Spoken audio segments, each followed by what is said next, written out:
नमस्कार, सीएनबीसी आवाज पर आपका स्वागत है। मैं हूं आपके साथ मनोज श्रीवास्तव। एक बार फिर हम लेकर हाजिर हैं आपके लिए खास शो, जिसमें मिलेंगे आपके निवेश से जुड़े सवालों के जवाब। आपके निवेश और ट्रेडिंग से जुड़े सभी सवाल आप हमें भेज सकते हैं 7045220000 पर व्हाट्सएप कर सकते हैं। आपका पसंदीदा शो फेसबुक और एक्स पर लाइव भी है और आप यहां पर भी हमें अपने सवाल भेज सकते हैं। शो के दौरान सोशल मीडिया पर आपके भेजे सवालों पर हमारे एक्सपर्ट लाइव जवाब देंगे। तो सबसे पहले मिलिए आज के हमारे मेहमान, इक्विनॉक्स के researcher and adviser Pankaj Randad. Pankaj ji, बहुत बहुत स्वागत है आपका सीएनबीसी आवाज पर। Thank you Manoj ji, thanks lot. तो पंकज जी, हम कार्यक्रम शुरू करें इससे पहले ज़रा आज के बाज़ार पर नज़र डाल लेते हैं कि कैसा रहा आज का बाज़ार। तो कल बिहार के चुनाव नतीजे आने हैं और बाज़ार लगता है कि इसको लेकर थोड़ा सा नर्वस था। आज आखिरी घंटे में ऊपरी स्तर से फिसल कर बंद हुआ है। सेंसेक्स निफ्टी की फ्लैट लगभग क्लोजिंग रही है, तो mid cap small cap index ऊपरी स्तर से फिसल कर बंद हुए हैं। और बाज़ार की थोड़ी सी और डिटेल्स समझ लेते हैं आशीष चतुर्वेदी से। देखिए, मार्केट में आज आपको ऑफ आइज एक्शन नजर आया, लेकिन सबकी नजरें टिकी रही निफ्टी बैंक पर, जहां पर अगर आप देखें तो नया लाइफ हाई टच हुआ। जबरदस्त मोमेंटम आपको निफ्टी बैंक पे नजर आया और पिछले कुछ दिनों से अगर आप देखें तो स्मॉल कैप और मिड कैप ये भी तेजी में पार्टिसिपेट कर रहे हैं। हालांकि थोड़े से ऑफ आइज के एक्शन यहां पर आपको नजर आए। समझ लेते हैं कि निफ्टी में कौन से ऐसे स्टॉक्स है जहां पर आपको स्ट्रेंथ नजर आई। तो ICICI bank, InterGlobe aviation, Hindalco, Asian paints लगातार दूसरा दिन है बड़े एक्शन का। वहीं गिरावट वाले शेयरों की बात की जाए तो बीईएल है, ओएनजीसी, एमएनएम खबरों के बीच, और इटर्नल स्टॉक में भी अगर आप देखें तो हल्का करेक्शन नजर आया।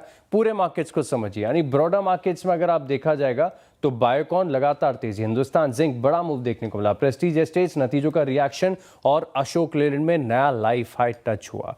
वहीं बात करें गिरने वाले शेयरों की तो सोलर इंडस्ट्रीज है, पेज इंडस्ट्रीज खराब नतीजे, पीबी फिनटेक और कोचिन शिपयार्ड, यहां पर भी अगर आप देखें तो नतीजों का रिएक्शन नजर आया। लेकिन खास बात है कि आज का स्टार रहा निफ्टी बैंक। तो आज का सार रहा निफ्टी बैंक। और अब बात बड़े निवेशकों के सौदों की। तो एफआईआईज की आज है बिकवाली 383.68 करोड़ की, और डीआईआईज ने की है खरीदारी 3091.87 करोड़ की। तो आज के बाज़ार का और बड़े निवेशकों का हाल ये रहा। अब ज़रा कल मार्केट की चाल कैसी रहेगी, इस पर डालते हैं नज़र हमारे एक्सपर्ट की सहायता से। पंकज जी, वीकेंड से पहले का मार्केट क्या दिख रहा है आपको? जी, good evening Manoj ji, and good evening to everyone. Manoj ji, देखिए, जहां तक मार्केट की बात करते हैं, ये मोर और लेस अब कल का जो इवेंट है, जो मेगा इवेंट है, बिहार का इलेक्शंस का आउटकम आना है, उसके ऊपर रहेगा। लेकिन टेक्निकल पॉइंट ऑफ व्यू से अगर हम लोग देखते हैं तो 26,000 की लेवल के ऊपर काफी लगभग 96 लाख आसपास कॉल राइटर्स वहां पे खड़े हैं, और वो एक जो लेवल है वो काफी क्रूशियल होगी। इनफैक्ट 12 बजे के बाद में, कल दोपहर 12 बजे के बाद में कुछ क्लैरिटी आना शुरू होगी और फिर मार्केट के अंदर डायरेक्शंस जो है वो देखने मिल सकते हैं। लेकिन मुझे लगता है कि 26,000 की एक बार लेवल अगर सरपास करता है तो 26,150 से 26,200 तक की रेंज जो है वो निफ्टी के अंदर जरूर देखने मिल सकती है। नीचे में जो सपोर्ट रहेगा यहाँ पे, वो मुझे लगता है कि 25,850 की रेंज पे, इसमें 100 पॉइंट नीचे का एक सपोर्ट है, वहां को वो सपोर्ट की तरह काम करेगा। बैंक निफ्टी आज काफी शानदार मूव दिया है। लगभग 58,775 के आसपास का इसने एक हाई छापा और ऊपरी लेवल से कहीं फिसलता हुआ मार्केट दिखा है। मुझे लगता है कि बैंक निफ्टी के अंदर अभी भी पोजिशनल पॉइंट ऑफ व्यू से अगर देखें तो बाइंग करनी चाहिए यहाँ पे। और मुझे लगता है कि एक बार 58,800 की रेंज एक बार क्रॉस कर दें तो एक बढ़िया मोमेंटम बैंक निफ्टी के अंदर मिल सकता है। डेफिनेटली इसके लिए जो लोअर लेवल का जो सपोर्ट रहेगा, आज का जो लो है इसका, वो काफी इंपॉर्टेंट है। मुझे लगता है कि 350 के आसपास का इसके अंदर सपोर्ट देखने मिलना चाहिए। और कल के लिए कुछ स्टॉक्स बताएंगे? जी मनोज जी, देखिए, दो स्टॉक्स के ऊपर नजरें हैं फिलहाल, दोनों की दोनों बाइंग बैंक के स्टॉक्स है। पहला जो स्टॉक मेरा रहेगा अशोक लीलैंड का। अशोक लीलैंड के फ्यूचर्स के ऊपर खरीदारी की सलाह रहेगी। ₹150 में खरीदारी करना है, ₹145 का स्टॉप लॉस है और ₹160 के टारगेट है। स्टॉक वैसे आज लाइफ टाइम हाई के ऊपर चला गया और काफ़ी अच्छे वॉल्यूम्स के साथ में इसमें ब्रेकआउट देखने मिला है। तो वो लिहाज से अशोक लीलैंड काफ़ी अच्छा लगता है। हो सकता है कि ये ट्रेडिंग पर्सपेक्टिव 2 से 3 दिन आपको होल्ड करना पड़े, लेकिन डेफिनिटली एक अपवर्ड मोमेंटम इसके अंदर ज़रूर लग रहा है। दूसरा जो ट्रेड है वोल्टास का, वोल्टास के अंदर आज एक डोजी का फॉर्मेशन हुआ है, लेकिन मोर और लेस स्टोरी काफी शानदार बिल्ड होती हुई यहाँ पे नजर आ रही है। मुझे लगता है कि वोल्टास के अंदर जो दो दिन पहले जो मोमेंटम हम लोगों ने विटनेस किया हुआ था, वो मोमेंटम दोबारा देखने मिल सकता है। तो ₹1300 के रेंज में इसमें खरीदारी की सलाह रहेगी, 1330 की, सॉरी। और टारगेट जो है वो ₹1400 के देखने मिल सकते हैं। स्टॉप लॉस 1275 का मेंटेन करके चलना है यहाँ। चलिए, तो ये हो गई बाजार की बात, मोटे तौर पर समझ लिया हमने हिसाब किताब। अब ज़रा हम कॉलर्स के लेते हैं क्योंकि शो तो उन्हीं का है। प्रवीण जी हैं हमारे साथ दिल्ली से। प्रवीण जी, पूछिए अपना सवाल। नमस्कार सर जी, नमस्कार जी नमस्कार, पूछिए अपना सवाल। मेरे 203 सवाल हैं। बीएससी खरीद रखे हैं मैंने 250 2200 के हिसाब से। सीडीएसएल है और रेमंड है। CDSL 1490, Raymond 670। ठीक है, तो आप ये जानना चाहते हैं कि क्या करना है। क्या करना है? पंकज जी, क्या सुझाव है इनके लिए? जी, बीएससी का चार्ट स्ट्रक्चर काफी अच्छा लग रहा है। अभी करीब करीब ये ₹250 के आसपास ये पॉजिटिव दिख रहे हैं। ओवरऑल ये पूरी थीम के अंदर, कैपिटल मार्केट रिलेटेड थीम के अंदर भी बहुत बढ़िया रुझान बना हुआ है। मुझे लगता है कि जिस प्रकार से आज मॉर्निंग के सेशन में एक तेजी देखने मिली और कहीं ना कहीं ऊपरी लेवल से एक प्रॉफिट बुकिंग देखने मिली है आफ्टर 1 आवर, तो ये एक थोड़ा सा प्रॉफिट बुकिंग का ही साइन था यहाँ पे। लेकिन लॉन्गर रन के अंदर इसके अंदर होल्ड करने की सलाह रहेगी। मुझे लगता है कि यहाँ से आप स्टॉप लॉस जो है आप कॉस्ट टू कॉस्ट मेंटेन कर लीजिए, ताकि at any point in time आप नुकसान में नहीं रहेंगे। ऊपरी लेवल पर मुझे लगता है कि ₹2950 तक की रेंज जो है वो हफ्ते भर के अंदर देखने मिल सकती है यहाँ। जी, तो बीएससी में होल्ड करने की सलाह है। आगे बढ़ते हैं, हमारे साथ राजेंद्र जी हैं नासिक से। राजेंद्र जी, पूछिए, क्या क्वेरी है आपकी? नमस्ते पंकज जी। मैंने अशोका बिल्डकॉन के 20,000 शेयर्स लिए 161 के एवरेज से। तो मैं इसको लॉन्ग टर्म के हिसाब से लिया, साल भर में अभी होल्ड कर सकता हूँ, तो क्या करना चाहिए? कल उसके रिजल्ट भी आने वाले हैं। ठीक है, तो रिजल्ट से पहले ये सवाल है पंकज जी, क्या करना चाहिए? हालांकि 1 साल की तैयारी है इनके पास। जी, स्टॉक का स्ट्रक्चर तो काफी बढ़िया है, लेकिन आज आखिरी आधे घंटे के अंदर इसके अंदर काफी स्ट्रॉन्ग गिरावट जो है वो परसिस्ट होती हुई नजर आई है। इनफैक्ट एक ऊपर का जो बेस बना हुआ था ₹203.70, ₹204 का एक बेस वायलेशन की एक जगह बनती है वहां पे। मुझे लगता है कि 204 के ऊपर इसके अंदर एक बड़ी रैली हम लोग विटनेस कर सकते हैं। अगर डेली टाइम फ्रेम के ऊपर देखते हैं तो पिछले कुछ दिनों से इसके अंदर लगातार गिरावट देखने मिली थी और पिछले 2-3 दिनों में एक कंसोलिडेशन का फेज यहाँ पे देखने मिला है। अभी भी थोड़ा-सा एक कंडीशनल बाय करने की सलाह रहेगी यहाँ पे। हालाँकि आप होल्ड कर रहे हैं, डेफिनिटली इसको अपने पोर्टफोलियो में रहने दीजिए। 204 के ऊपर काफ़ी बड़ी जो है वो रैली देखने मिल सकती है। शॉर्टर टाइम फ्रेम में 230 और लॉन्गर टाइम फ्रेम के अंदर ₹280 से ₹300 तक के भाव देखने मिल सकते हैं। कन्विक्शन के साथ में होल्ड करना चाहिए सर। ये तो पहले से मन बनाया हुआ था, आपने उसको और पक्का कर दिया पंकज जी। पढ़ते हैं मुंबई से सुजल जैन है हमारे साथ। सुजल जी, पूछिए, क्या क्वेरी है आपकी? नमस्ते सर। नमस्ते पंकज जी। सर मेरे पास अभी एशियन पेंट्स है 2800 के रेट से 400 क्वांटिटी। तो इससे सर मतलब मैं अगर चाहूँ तो होल्ड भी कर सकता हूँ, तो इस पे क्या व्यू होगा? ठीक है, बताएं पंकज जी। जी, काफी बढ़िया चार्ट स्ट्रक्चर लग रहा है। देखिए, कल एक अमेजिंग मूव के बाद में फॉलोअप बाइंग यहाँ पे देखने मिली है। डेफिनेटली क्रूड के प्राइसेस का एक सपोर्ट यहाँ पे स्टॉक को में देखने जरूर मिला है। आज भी करीब करीब 4% के आसपास की तेजी देखने मिली है। क्रूड के ऊपर आपकी पैनी नजर रखिए। अगर at any point in time अगर क्रूड में बड़ा उछाल देखने मिलता है तो शायद हो सकता है कि इसके अंदर प्रॉफिट बुकिंग देखने मिल सकती है। लेकिन शॉर्टर टाइम फ्रेम में मुझे लगता है 3,100 रुपए तक ये काउंटर जा सकता है। और लंबे समय का अगर आपका नजरिया है तो मुझे लगता है कि ये 3500 रुपए तक जाने के लिए रेडी है। लेकिन स्टॉप लॉस इसको जरूर मेंटेन करना होगा, और स्टॉप लॉस की जो जगह बनती है यहाँ पे वो करीब करीब 2710 रुपए के आसपास बनती है। स्टॉप लॉस थोड़ा सा बड़ा हो रहा है यहाँ पे, तो उसको मेंटेन करके चले। जी, तो इसमें स्टॉप लॉस मेंटेन करें। और एक और सवाल पूछना चाहते हैं सुजल जी, पूछिए क्या है क्वेरी। सर मेरे पास 10,000 क्वांटिटी में टाटा स्टील भी है 182 कैरेट से। ओके, तो उसे अभी लॉन्ग टर्म के लिए होल्ड करना चाहिए क्योंकि रिजल्ट अच्छे आए हैं। ठीक है पंकज जी, टाटा स्टील पर 10,000 है इनके पास, 182 पर लिया था, अब सवाल कर रहे हैं कि क्या होल्ड करना चाहिए।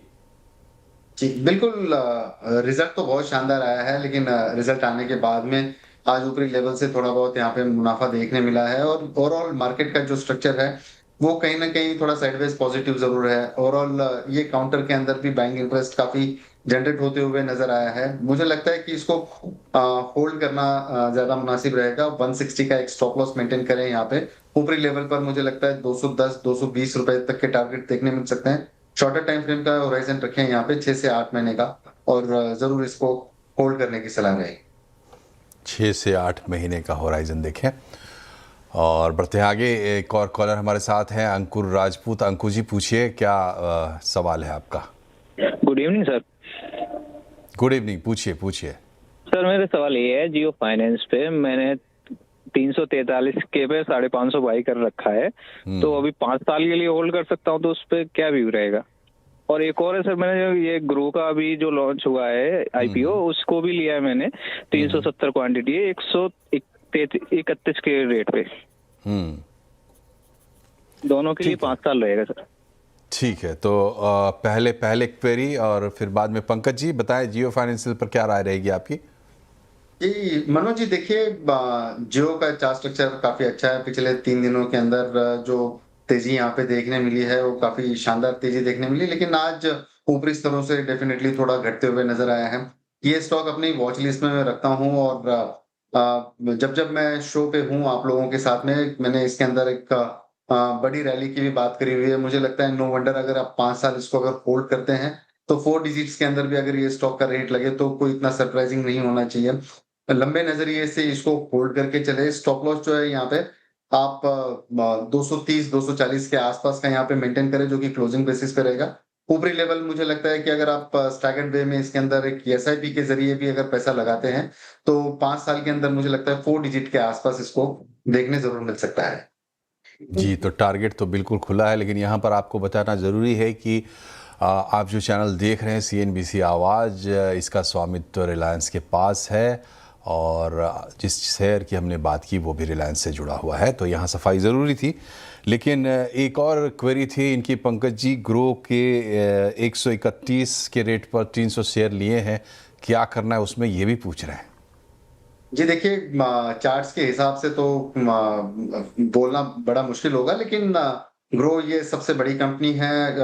ये स्पेस का सबसे बड़ा जो काउंटर है ये ग्रो है। मुझे लगता है कि जिस हिसाब से डिमैट्स की जो खाते बढ़ रहे हैं यहाँ पे, और इनका जो शेयर है वो करीब करीब 50% से ज्यादा का है। बिजनेस मॉड्यूल बेहद शानदार है यहाँ पे। चार्ट स्ट्रक्चर के ऊपर अगर मैं बात नहीं करूं फिलहाल तो वो ज्यादा ठीक रहेगा, लेकिन ओवरऑल जिस हिसाब से आईपीओ का जो ओपनिंग है यहाँ पे काफी शानदार देखने मिला है, और ऊपरी लेवल पर मुझे लगता है कि ये 250-300 रुपए तक के टारगेट्स जो है यहाँ पे देखने मिल सकते हैं। शॉर्टर टाइम फ्रेम का भी नजरिया रखते हैं तो उसको होल्ड करने की सलाह रहेगी। लंबे नजरिए के लिए टाइमली हम इसको व्यू लेना जरूरी रहेगा। जी, तो इस पे थोड़ा सा कॉशियस रहें और व्यू लेते रहें। पढ़ते हैं आगे, दीपक नागपाल हैं दिल्ली से। पूछिए दीपक जी, क्या क्वेरी है आपकी।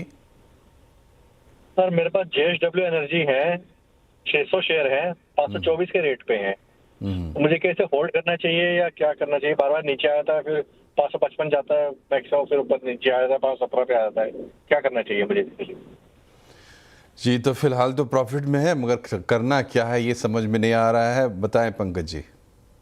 देखिए, अप एंड डाउन ये तो मार्केट का नेचर है कि ये कभी ऊपर जाएगा कभी नीचे भी आएगा, लेकिन अगर आप एक कंसिस्टेंटली लॉन्ग रन के हिसाब से अगर ये काउंटर को अगर देखते हैं तो काफी बढ़िया चार्ट स्ट्रक्चर है। डेली टाइम फ्रेम के ऊपर भी बहुत बढ़िया लग रहा है यहाँ पे, और एक 200 डेमा को ये अप्रोच होते हुए नजर आ रहा है। मुझे लगता है 535 के ऊपर इसके अंदर और एक कंडीशनल बाय बनता है यहाँ पे।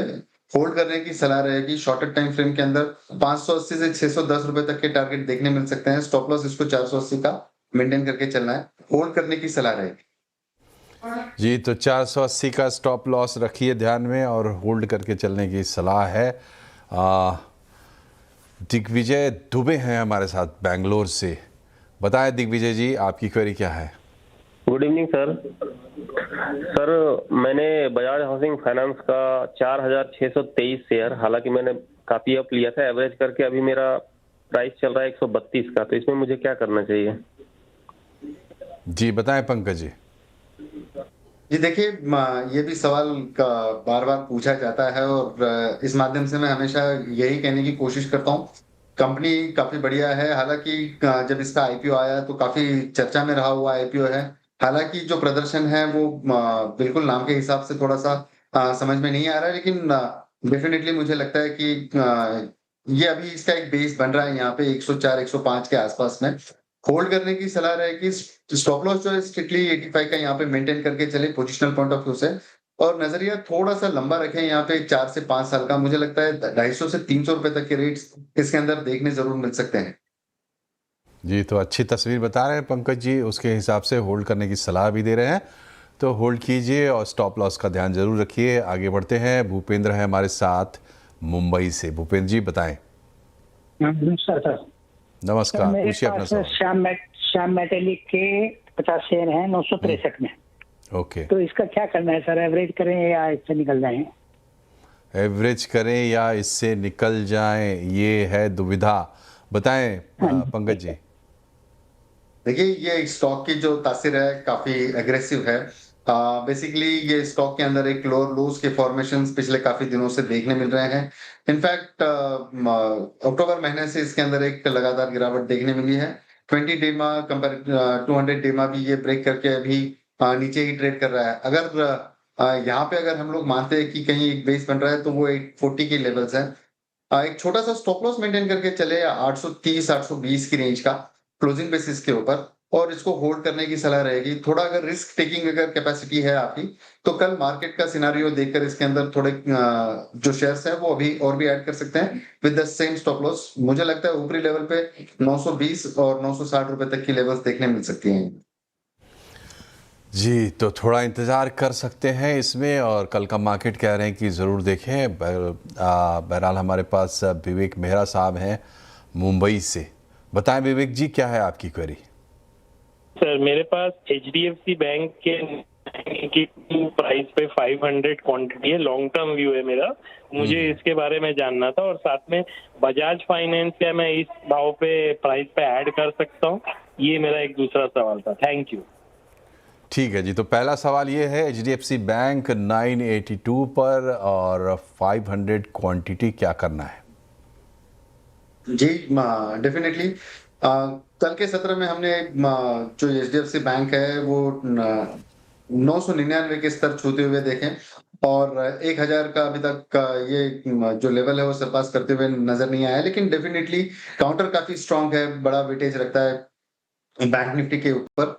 तो मुझे लगता है कि यहाँ पे कोई भी गिरावट जो रहेगी वो खरीदारी का मौका रहेगा यहाँ पे, और एक्यूमुलेशन की इसके अंदर एक सलाह रहेगी।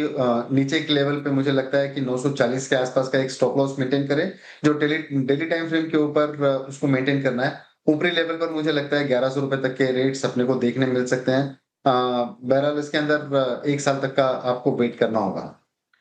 जी, तो स्टॉप लॉस के साथ होल्ड करने की सलाह है। और इनकी एक क्वेरी थी बजाज फाइनेंस से रिलेटेड, ये कह रहे थे क्या इस मौके पर अभी ऐड किया जा सकता है?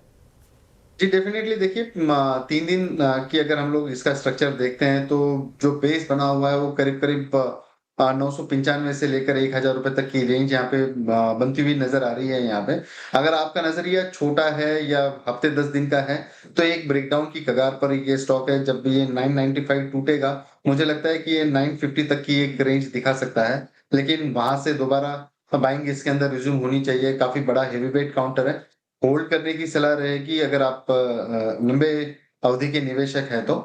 स्टॉप लॉस जो है इसका 900 रुपए का मेंटेन करके चलें। थोड़ा दूर का स्टॉप लॉस है लेकिन मेंटेन करना ज़रूरी है। ऊपरी लेवल पर मुझे लगता है कि 1150 और 1300 रुपए तक के रेट्स यहाँ पे देखने मिल सकते हैं।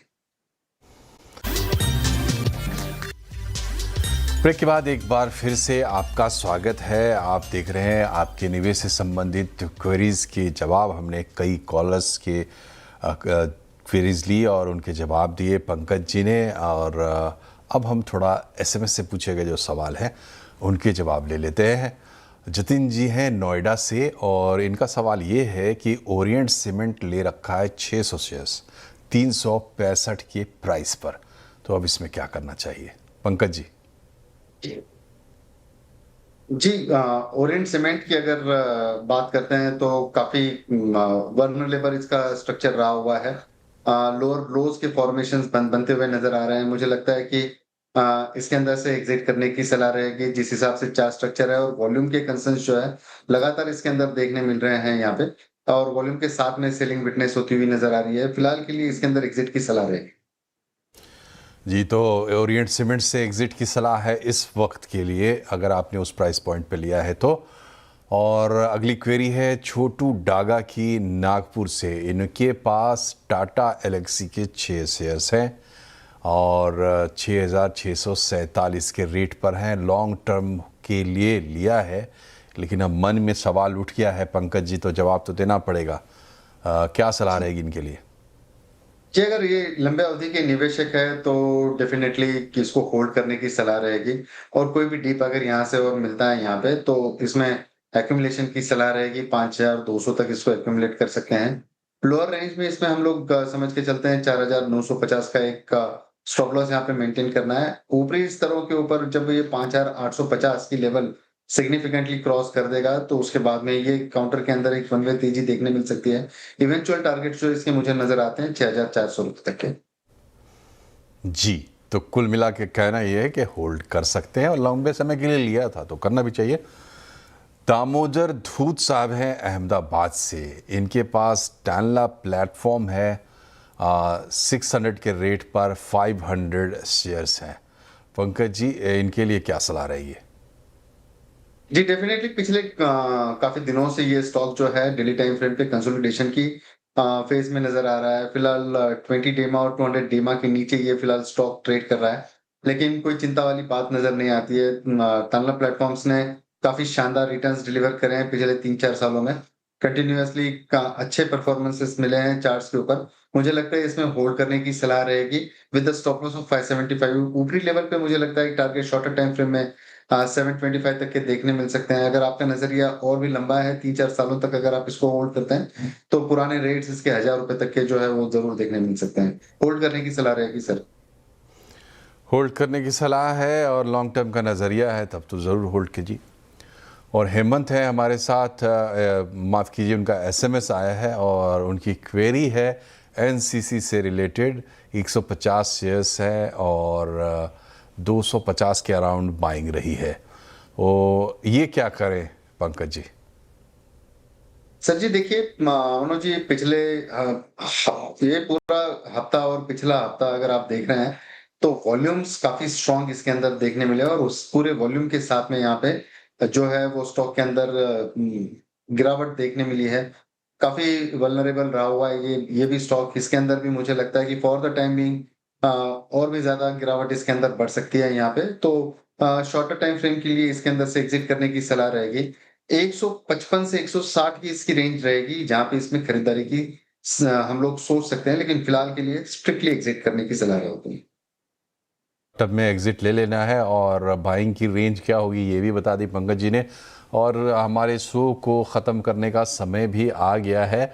इतने ही सवाल लेते हैं, लेकिन जाने से पहले पंकज जी कोई disclosure?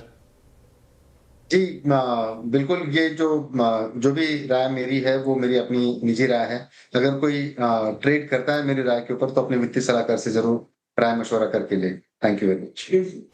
Thank you very much sir, शुक्रिया हमारे साथ जुड़ने के लिए और दर्शकों के सवालों का जवाब देने के लिए। और इसी के साथ आप सभी दर्शकों का भी बहुत बहुत शुक्रिया। इसी तरह आप अपने सवाल हमें भेजते रहिए। जिसका जवाब हम इस शो के जरिए आप तक पहुंचाते रहेंगे। नमस्कार। खबरों का सिलसिला आगे भी जारी है।